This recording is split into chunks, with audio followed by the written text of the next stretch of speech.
Assalamualaikum warahmatullahi wabarakatuh. Ketika manusia mengatakan mampu, sebenarnya ada sekian hal yang manusia itu tidak ikut melakukannya, tidak ikut menciptakannya. Misalnya kue nyupir, supirana enak, punya pengalaman, tidak kecelakaan karena apa? Nyupir kue enak, mobilku normal, mobilmu normal lah, atau wabrak mobil yang mabuk, ya. Nah di sini ini manusia dituntut, diingatkan terus, kamu itu butuh Allah, rahmat Allah itu yang melindungi kamu, bukan keahlian kamu, bukan kecakapan. Karena tanpa itu semua tidak bisa, semuanya Allah. Ya, tapi manusia tadi gara-gara misalnya tadi mobilnya normal, dia punya keahlian nyupir, terus mengklaim kalau keselamatan dia itu karena hati-hatinya dia, karena mobilnya normal. Padahal ada sekian catatan yang menjadikan dia selamat dan semuanya itu kudrahnya Allah Subhanahu wa Ta'ala. Misalnya gak ditabrak wong mabuk, gak ono gempa, gak ono bumi merekah. Misalnya kita pintar nyupir lah, terus bumi memangap, terus kita ketemplung nggak apa-apa. Kemudian daerah-daerah kayak ya rasa tak sebut nomor orang kira atau muka siapa ya mari tak sebut nomor yang ngeri. Intinya Indonesia aman, tapi kita tenang aja satunya aman kabeh ono sing aman. Ora usah kuwatir likuifaksi, ora usah kuwatir meteor jatuh, kabeh ya potensi no? Potensi semua. Sehingga ini sedikit saya ijazahkan. Suatu saat kata Rasulullah, saya yang Mu'ad melihat kamu hanya sejengkal di depan para ulama ketika nanti di akhirat. Terus Mu'ad tanya, Rasulullah tanya, kenapa kamu hanya satu jengkal dengan derajatnya para ulama ketika sowan Allah? Jawabnya Mu'ad, kamu punya amal apa? Jawabnya Mu'ad, ya Rasulullah, saya tidak pernah melangkahkan satu kaki kecuali saya tidak pernah yakin apa bisa melangkahkan kaki yang satunya. Dan saya tidak pernah mengunyah satu makanan kecuali saya juga tidak pernah yakin apa bisa menelannya. Dan saya tidak pernah bernafas satu nafas kecuali saya tidak yakin apa bisa nafas berikutnya. Saking dia tergantung ta'aluk semuanya sama kudrahnya Allah Subhanahu wa Ta'ala. Kalau kita ini kan sok. Kalau makanan sudah di depannya kayak pasti bisa makan. Kalau dia sudah sehat jalan seakan-akan pasti bisa meneruskan. Padahal 0, sekian detik gue melaku dihantam mobil ya selesai. Misalnya stroke ya selesai, tidak bisa jalan. Sehingga para wali-walinya Allah itu orang yang filahdotin min lahadotagi, setiap kedipan dia, setiap perilaku dia itu hanya ta'aluk ambil Allah Subhanahu wa Ta'ala. Itu yang disebut ya ayyuhan nasu antumul fuqara'u ila. Nah kemudian resiko makom ini, ya semua makom tak ada resikonya. Resiko makom ini itu biasanya dia lupa doa. Kenapa lupa doa? Karena doa itu terdefinisikan. Tak wari ilmu hakikat terus rumah serap paham lah tuh tak ulang no. Ya resiko ilmu saya ingatkan. Ilmu itu kan ada dua. Ada ilmu yang karena didefinisikan dan itu akhirnya menjadi masalah. Sebenarnya ilmu itu tidak perlu definisi. Kedua ilmu yang kita rasakan. Misalnya gini, kalau sama saya tanya, kamu pernah nggak minta jadi punya uang banyak? Nggak bertanya, pernah nggak minta? Terus artinya minta itu apa? Terus kita mendefinisikan, menengadahkan tangan, bilang ya Allah, saya minta uang banyak, saya minta ingin beli mobil. Itu namanya apa? Tidak jauh saja. Doa kan? Itu kesalahan kita mendefinisikan doa itu misalnya menengadahkan tangan dan memohon dan menyebutkan permohonannya itu terus disebut doa. Tapi kalau menurut Allah, sistem tubuh kamu yang menghendaki punya mobil, sistem tubuh kamu yang ingin punya uang banyak, reaksi tubuh kamu yang terhinakan karena ditagih orang atau butuh uang, ini menurut Allah ya sudah kamu itu peminta-minta. Saya ulang lagi ya. Sehingga menurut Allah kamu minta tidak minta ya tetap berstatus peminta, pengemis. Nah, orang-orang yang sudah wusul, meskipun itu kondisional ya tidak selalu, itu ya dia pikirannya mengadahkan tangan apa enggak ya sama saja tubuhnya merasa minta, sehingga dia tidak perlu mengekspresikan minta. Nah, terus orang yang fikih bilang seperti itu sombong, wong kok gak tahu dungo. Sebetulnya keliru vonis orang fikih. Bagaimana mungkin dikatakan sombong? Dia reaksi tubuhnya, elemen tubuhnya sebetulnya meminta. Dia tidak berkategori meminta karena ilmu kadung didefinisikan kalau minta itu yang seperti ini. Itu kan lama. Nanti kalau suatu saat Indonesia yang kuasa itu terlalu NU atau terlalu yang tidak NU, lama-lama ada definisi. Misalnya yang dikatakan tahlilan itu apa? Ya bid'ah, Nabi tidak pernah tahlilan. Sahabat tidak pernah nahlilin Nabi, malah nggak ngaji Nabi jadi tahlil. Mana nih tahlilan jalukno sepuro mayit, ngaji Nabi jalukno sepuro. Sehingga dengan tradisi itu tahlil itu masuk definisi bid'ah, karena nggak pernah dilakukan sahabat dan para tabi'in. Ya salahnya kamu definisikan. Tapi kalau udah kamu definisikan, diarani tahlil, ya mau la ilaha illallah. Terus mungkinkah satu bacaan la ilaha illallah dilarang? Wong ra oleh maca kalimat tauhid. Jadi misalnya tahlil itu nafadno kalimat tauhid. Mau ketoke orang arah iso dilarang, tapi nak tahlil itu mitung dinani mayit koyo bodoh, sakane kriminal. Enak. Ya sudah seperti itu. Makanya banyak orang salah itu karena ilmu kadung didefinisikan. Nah, definisi itu sebenarnya tidak mengikat dalam banyak hal. Ini penting saya utarakan. Ya karena seperti itu. Makanya itu masalah-masalah besar antara kita dan firqah-firqah yang lain, masalah ahli sunnah, terus masalah yang lain-lain. Memang ya sudah seperti itu. Ya saya ulang lagi ya. Tubuh kita, misalnya kamu lapar, perut kamu kan mereaksi minta makan. Andaikan kamu itu Tuhan, kan kamu tahu bahwa perut kamu itu minta makan. Tanpa kita bilang ya Allah saya minta makan, Allah tahu kalau reaksi tubuh kamu minta makan. Sehingga orang yang tidak minta pun asal makomnya makom yang ikrar, mengakui kalau dia butuh, ya namanya sudah minta. Tapi fikih kadang mendefinisikan sing darane minta itu hanya madhep kiblat terus menengadakan tangan dan sebagainya. Ya sudah kita sebagai orang pengikut ya yang ikuti fikih, yang ikuti tasawuf, sebetulnya itu definisi yang sepihak. Sehingga ketika Nabi Ibrahim mau dibakar Namrud, masyhur itu cerita itu, beberapa hari mungkin bulan-bulan orang disuruh Namrud cari kayu sebanyak-banyaknya. Ketika kayu sudah terkumpul mungkin satu lapangan, Ibrahim mau dibakar, pegawai Namrud itu bingung caranya mencalok Ibrahim. Mereka saking gedene napa? Api. Nak dicalok ado iku ratok tengah. Nak diparekno iku kepanasan. Masyhur. Terus setan zaman itu orang akeh, jadi setan tenan. Saya kan duplikatnya sakit, jadi setan rata muncul. Wong duplikatnya wis napa? Akeh. Singkat cerita setan itu muncul pura-pura jadi manusia terus ditemukan manjane. Manjane kayak semacam ketepil besar yang jadi mana ya dari kiai-kiai ketepil haram, mergo penemune setan. Jadi ini tuh. Tapi nak manjanik penemuan setan itu betul, walhasil terus dibikinkan satu manjanik semacam ketepil besar, terus Ibrahim dilemparkan ke api lewat apa ketepil tadi, idenya siapa? Setan. Nah ketika di tengah api itu unik, kata malaikat Jibril datang terus tanya sama Ibrahim, ya Ibrahim apa kamu butuh saya? Butuh, alakah haja, apa kamu punya kebutuhan? Jawab Ibrahim, lah saya tidak punya kebutuhan. Amma ilaika fala, kalau ke kamu ndak, karena kamu makhluk, apapun keren kamu Jibril tetap kamu makhluk. Amma ilaika fala, ndak maksudnya butuh ke Allah, nanti saya nyampaikan. Malah dinya Nabi Ibrahim, kalau Allah ndak usah kamu sampaikan ya sudah tahu. Gua be Jibril. Oh, aku itu takut kan.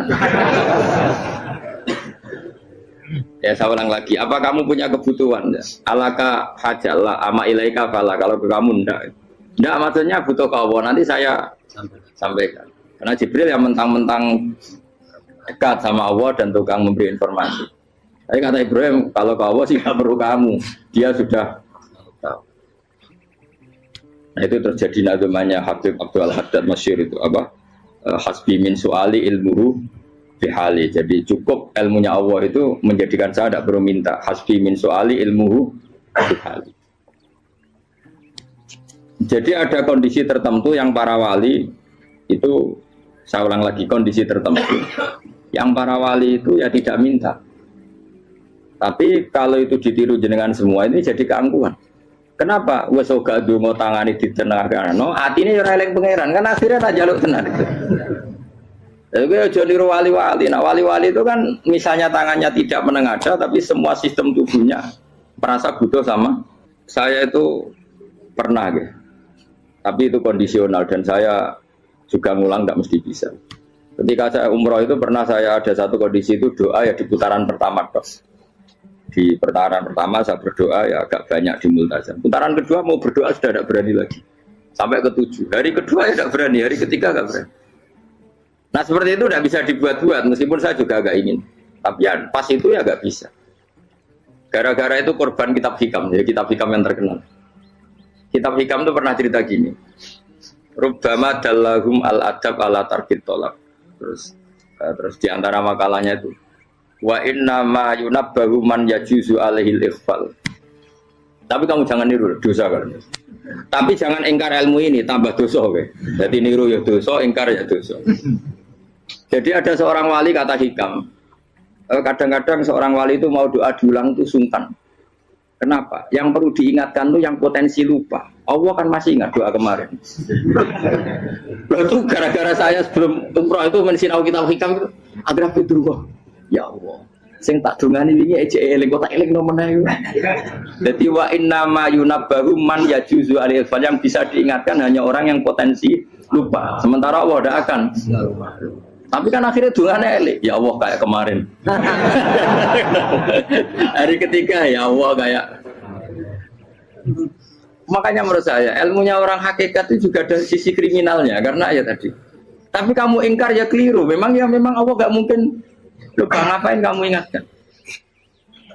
Makanya menurut saya Allah itu manggat terbaik benar-benar Rahman Rahim. Mestinya nak orang terbaik itu mau bedino malah ngamuk. Lah aku lagi tapi kok hilang eling dong. Tapi Allah itu ya maklumi ya, dengan kekeliruan. Kita ini kan selalu keliru, dongo terus ya keliru sebetulnya. Karena seakan-akan kan mengingatkan seseorang yang mungkin lupa. Wong Allah tidak pernah lupa kok kamu ingetin terus. Atau kamu menggurui Allah, yaitu ya Allah nang sebadani kalau dijuake, padahal nggak mesti maslahat bagi kamu. Dijuake orang mesti maslahat bagi kamu. Maka ada sekian contoh yang wali itu dibully pangeran.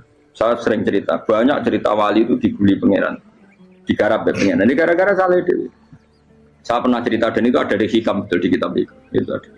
Ada wali itu tukang hamal. Hamal itu manol di pasar itu yang angkut. Jadi kalau ada orang bawa barang berat diangkut dia terus misalnya kalau dulu mungkin ya ke kereta atau ke singkat cerita terus diupahi. Saat dapat apa dia pasti pulang karena dia hanya butuh makan satu piring karena dia tirakat makan satu piring untuk ibadah 24 jam. Singkat cerita dia ngeluh ya Allah. Kamu tahu, engkau tahu, saya ini pecinta engkau. Saya ini hanya butuh makan satu piring untuk kuat sholat. Tapi kenapa harus jadi juru manol? Berilah saya rezeki yang tanpa kerja. Nah, selang sekian hari dia dituduh maling. Terus di penjara, terus dapat rezeki tanpa kerja.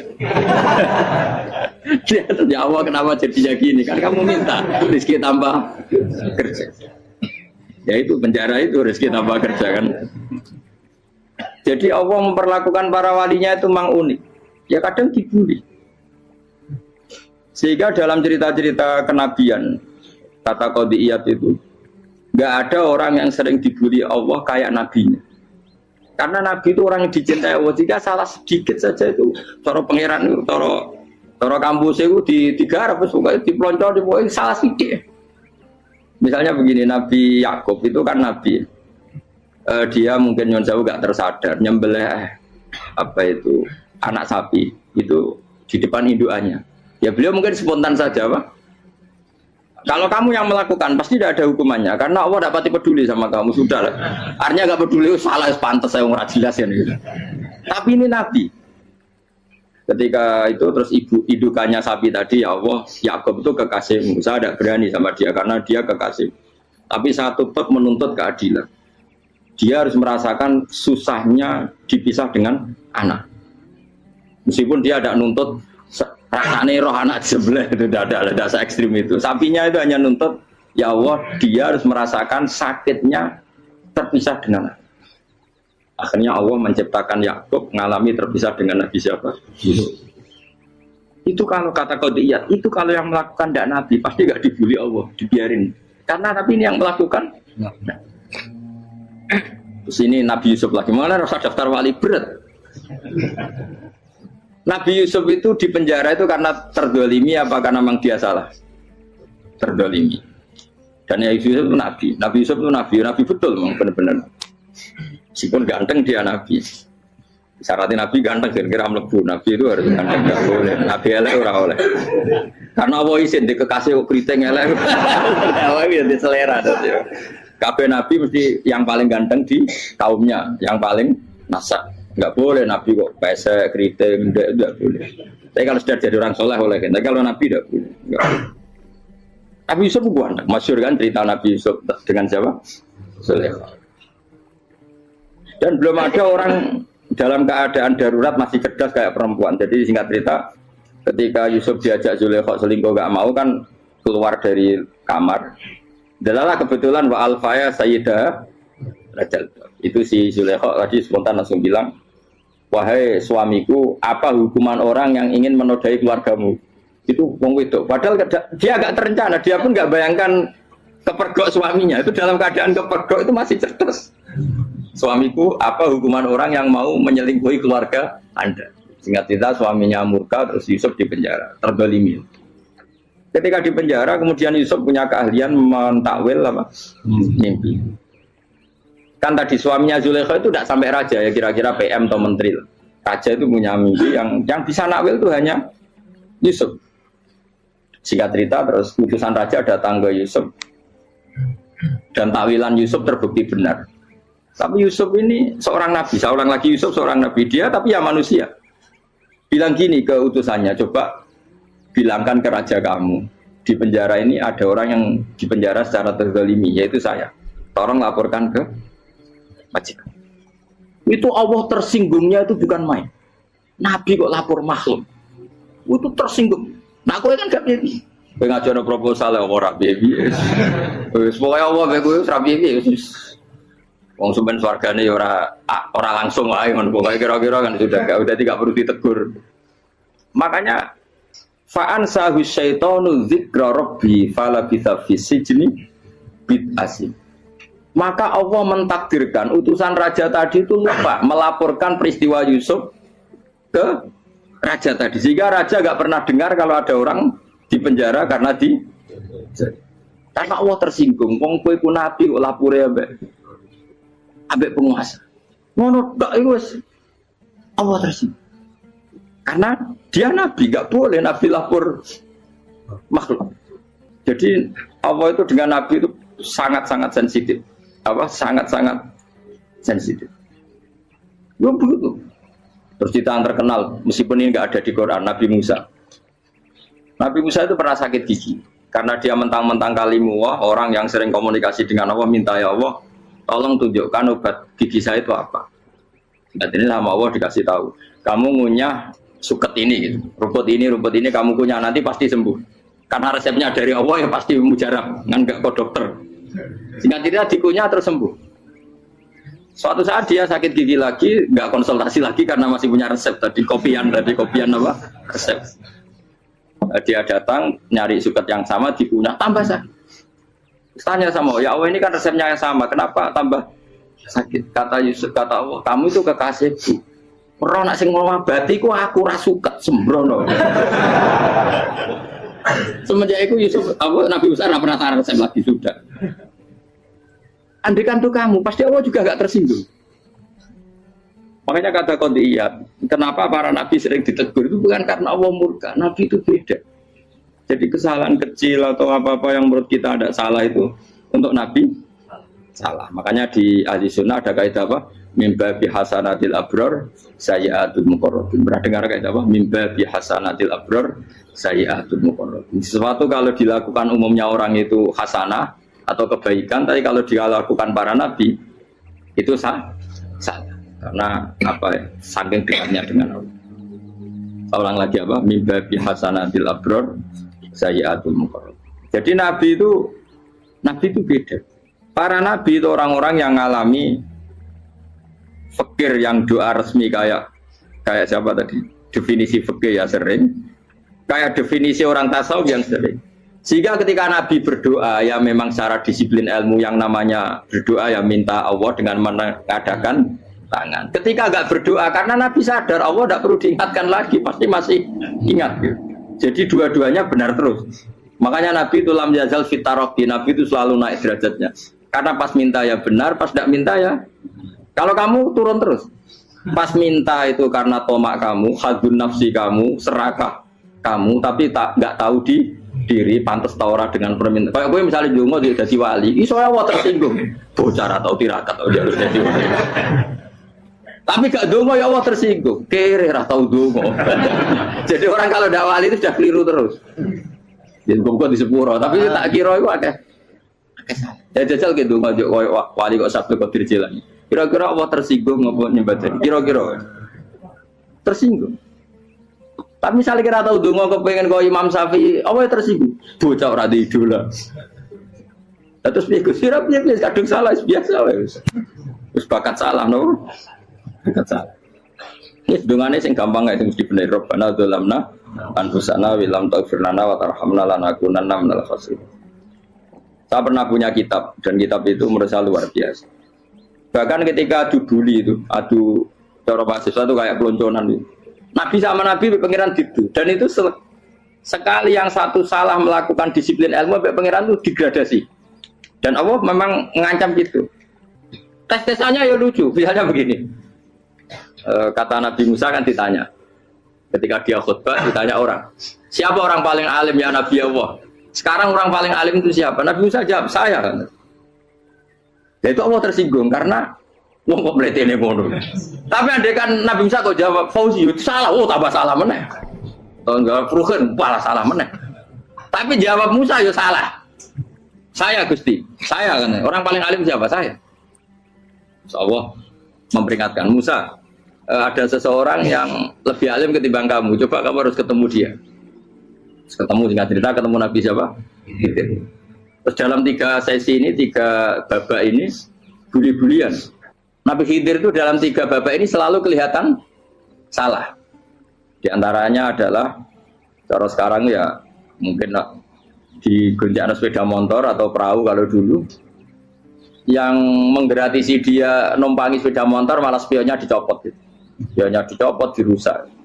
Tapi Musa kan terus sudah digratisin malah rusak yang motornya yang apa? Menggratisin. Nabi Khidir masih tenang. Kamu tidak paham. Jadi Nabi Khidir mesti distok kamu tidak paham.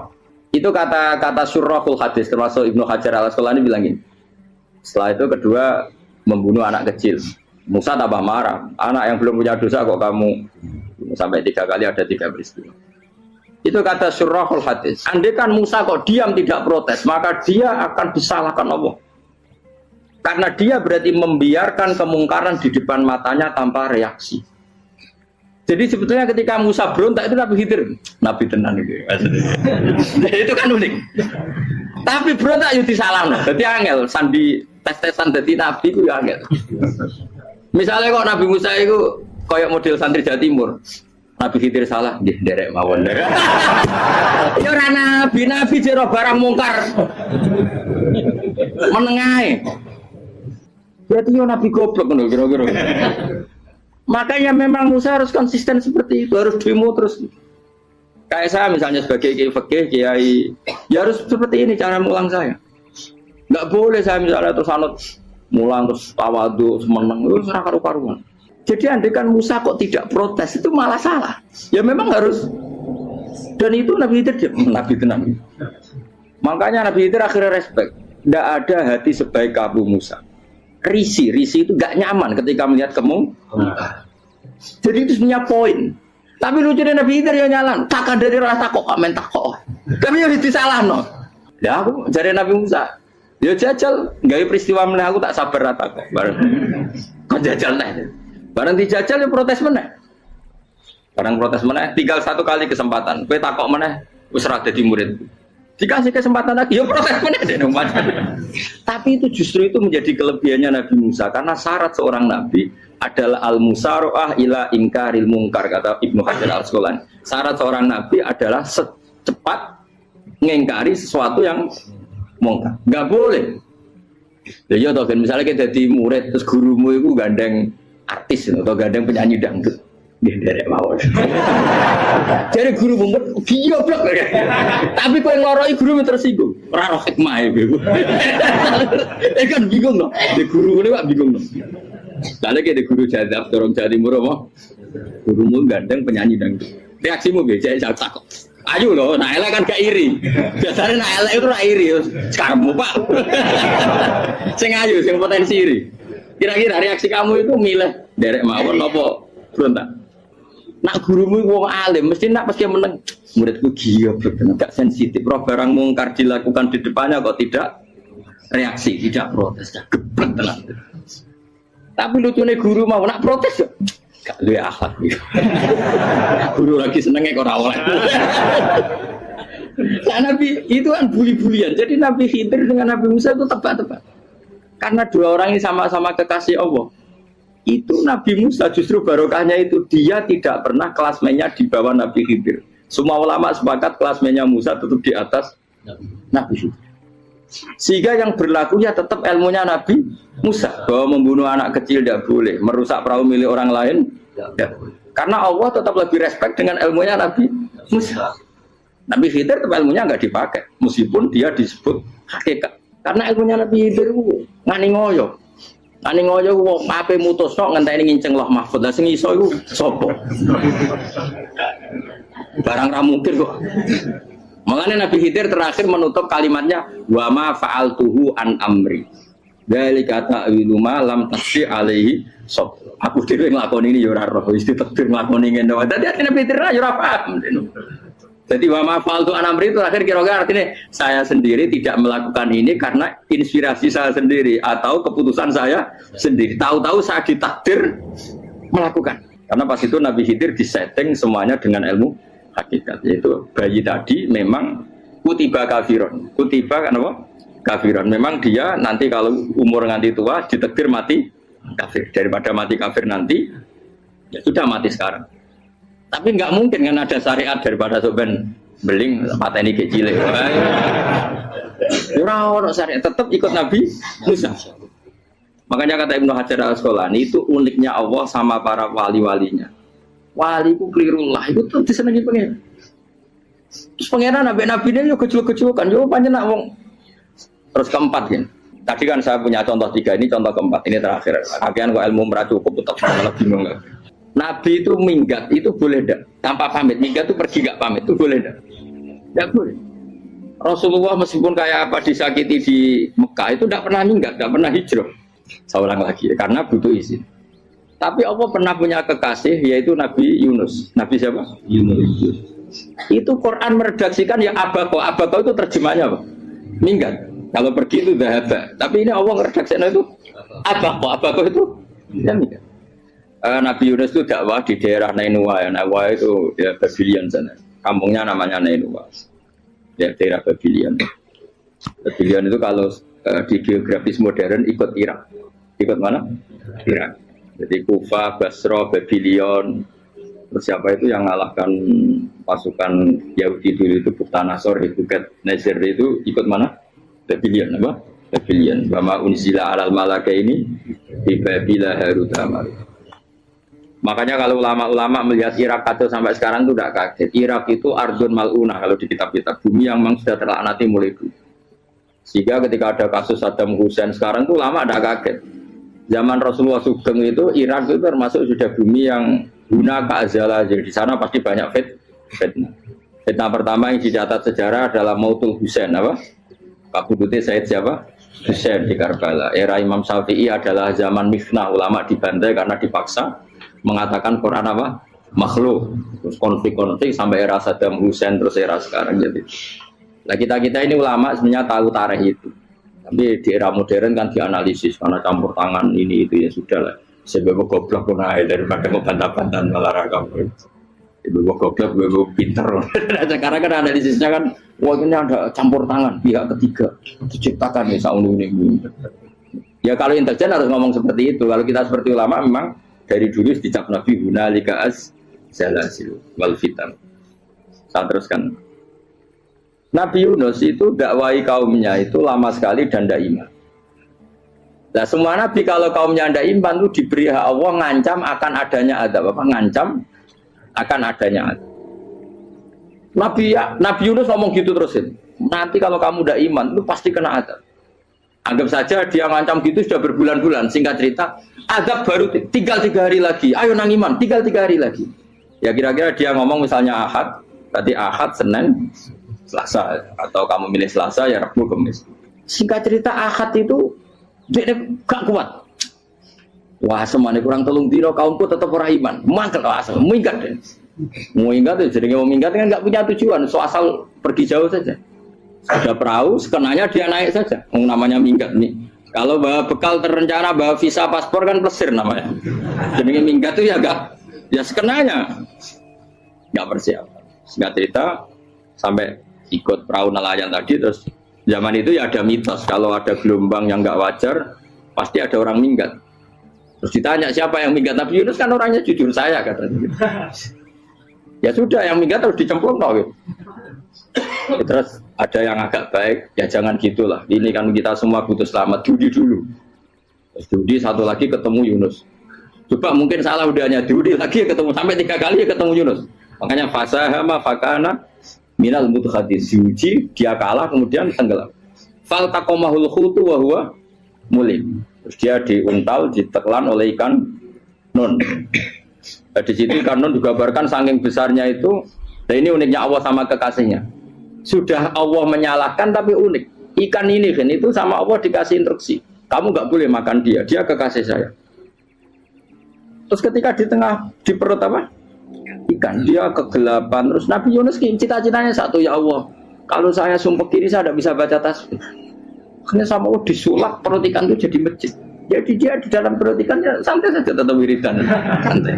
Fana ada fi dzulumati alla ilaha illa antas fanak ini kuntum nazal. Ya dia santai aja wiridan karena perut ikan bagi dia adalah masjid. Ya dia disalahkan Allah karena abako tadi minggat hijrah tanpa pamit. Tapi juga dibela-belain Allah, ikan tadi tidak boleh nelan. Ini perlakuan Allah sama orang yang bikin. Tapi karena dia Nabi uniknya apa? Dino Ahad itu kaumnya do nginceng omah Nabi Yunus. Rame-rame nginceng. Lucunya cara nginceng gini. Nak Yunus ning omah berarti bodoh nih. Wong omah ana adab kok dene tengok. Buareng dinceng Nabi Yunus tuh gak ada. Oh tenan ana adab. Mulane wonge rawani ning omah. Itu unike pangeran. Jadi umpama dekne ra minggat dia salah. Umpama dekne ora minggat berarti kaumnya jane ono adab ono gempa bumi likuifaksi kok dekne ning omah. Lah nek ono tenan ra mlayu, nyatane gak mlayu. Jadi mbak Allah didesain minggat. Tapi nek minggat disalahno Nabi yo ora pamit. Makanya masyhur saya itu punya kitab karangannya Habib Alim Alam, babanya Habib Anis, Habib Ali bin Husain yang ngarang apa? Ali bin Muhammad bin Husain karang yang disebut Biror itu. Itu diantara doanya gini. Tapi jangan tiru loh, gue rawali bro. Aku rawan ini bro. Cuma saya hafal secara ilmu, tapi saya ada branding. Waj'al sayyiati man ahbabta. Ya Allah, jadikan kesalahan saya itu kesalahan orang yang kau cintai. Terus pokoknya salah lagi jadi pengiran kadung seneng, salah lagi sampai wae wong seneng. Waj'al sayyiati man ahbab. Terus koyo kowe lah dimanja wong tuamu, anak paling disayang. Salah wae lucu. Kok cah cilik. Kowe seneng cah cilik, salah wae. Lucu. Mecano gelas yo lucu, tiba yo lucu. Tibane cah tuwek-tuwek. Bocah jelalatan mulane tiba. Barang kau nginceng omahe Nabi Yunus gak ono wong. Wah, berarti adab mau turun betul. Andai kan adab tidak jadi turun, pasti Nabi Yunus berani di tenang. Wes. Barang mulai malam Kamis, adab itu sudah kelihatan. Ada puting beliung, ada apa, sudah jelas pasti ada adab.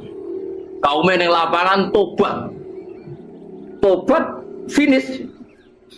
Secara bal-balan menit-menit apa? Terakhir. Wah itu sampai pengen ditompo tobatnya. Wes gak sido tak adab bang kue tobat.